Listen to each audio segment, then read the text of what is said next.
Hello everyone, आज हम देखने वाले हैं PCl5 की स्ट्रक्चर या फिर बोल सकते हो ज्योमेट्री और PCl5 की हाइब्रिडाइजेशन।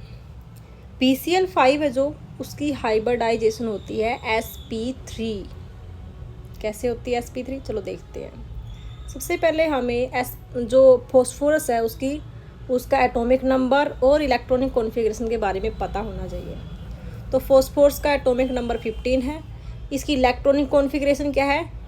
Ne3s2 3p3। इलेक्ट्रॉन्स किस तरह से फिल होते हैं? 3s में 2 इलेक्ट्रॉन है, 3p3 में और 3p में 3 इलेक्ट्रॉन है और 3d ब्लैंक है, खाली है। तो ये हमारी ग्राउंड स्टेट है। एक्साइटेड स्टेट में क्या होगा? जो 3s इसके 2 इलेक्ट्रॉन है, इसका 1 इलेक्ट्रॉन एक्साइट होके कहाँ पे 3d में चला जाएगा, डी वाले ऑर्बिटल में चला जाएगा। तो कॉन्फ़िगरेशन जो नई है वो क्या बन जाएगी? Ne3s1 3p3 and 3d1। तो यहीं से हमें पता लगा है हमारे क्या है, ये हाइब्रिड ऑर्बिटल क्या हो जाएगा? sp3। अब इनकी एनर्जी क्या होगी? इक्वल होगी, इसलिए इनको बोल रहे हैं हाइब्रिड ऑर्बिटल्स। जब मिक्सिंग होगी इनकी और जब ये हाइब्रिडाइजेशन होगी तो हमें 5 इक्विवेलेंट ऑर्बिटल्स मिलेंगे। हाइब्रिड ऑर्बिटल्स मिलेंगे हमें 5, जो कि इक्वल एनर्जी के हैं। अब हम देखेंगे जो ये sp3 हाइब्रिड ऑर्बिटल्स है, इनकी ज्योमेट्री कैसी होती है, मतलब किस तरह से अरेंज है ये 3D फॉर्म में। 3 तो हमारे एक्सियल इक्वेटोरियल पोजीशन पे अरेंज्ड होते हैं और 2 होते हैं हमारे एक्सियल पोजीशन पे। ये एक्सियल ऑर्बिटल्स हैं और ये इक्वेटोरियल ऑर्बिटल्स हैं। टोटल 5 है, क्योंकि हमें पता है sp3 है ना, sp3d। तो टोटल 5 हाइब्रिड ऑर्बिटल्स हैं और ये इस तरह से अरेंज होंगे। नेक्स्ट हम इनका एंगल देखते हैं कि किस तरह से इनमें एंगल होता है। जो 2 हमारे Cl एक्सियल पोजीशन पे, उनके बीच में एंगल होता है 180 डिग्री। एक्सियल का बॉन्ड कितना है? 180 डिग्री। इक्वेटोरियल का एंगल कितना है? 120 degree. And axial and equatorial का एंगल कितना है? 90 डिग्री।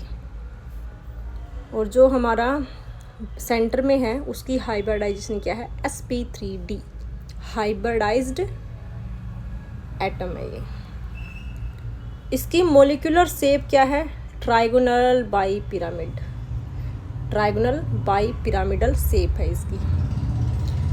अब हम देखेंगे कि जो इक्वेटोरियल बॉन्ड है और एक्सियल बॉन्ड में डिफरेंस क्या है, इनकी पोजीशन क्या है, बॉन्ड एंगल क्या है, रिपल्सन क्या है, इनमें कितना रिपल्सन, किस में ज़्यादा किस में कम है, बॉन्ड लेंथ क्या और स्ट्रेंथ क्या है।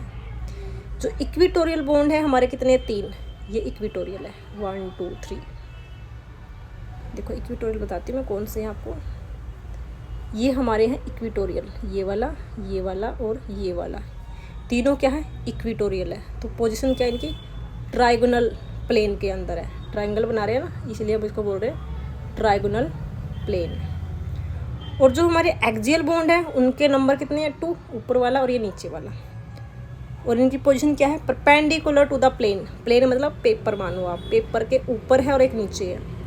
तो जो प्लेन है उसके परपेंडिकुलर है ये axial bonds.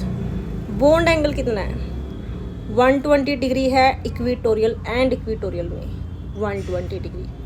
And 90 degree angle है एक्सियल एंड इक्वेटोरियल में। एंड जो रिपल्सन है किस में ज़्यादा है? इसमें ज़्यादा है, एक्सियल में, क्योंकि एंगल क्या है? कम है इनका, और इसमें लेस रिपल्सन है। बॉन्ड लेंथ किसकी है? कितनी है? शॉर्टर है इक्वेटोरियल की एंड लॉन्गर है इनकी। स्ट्रेंथ क्या? ये वाले स्ट्रोंगर है इक्वेटोरियल वाले, और एक्सियल बॉन्ड्स है जो वो क्या? वीकर हैं और एंड मोर रिएक्टिव है। एंड सॉलिड फॉर्म में जो PCl5 वो आयंस की फॉर्म में एग्जिस्ट करता है।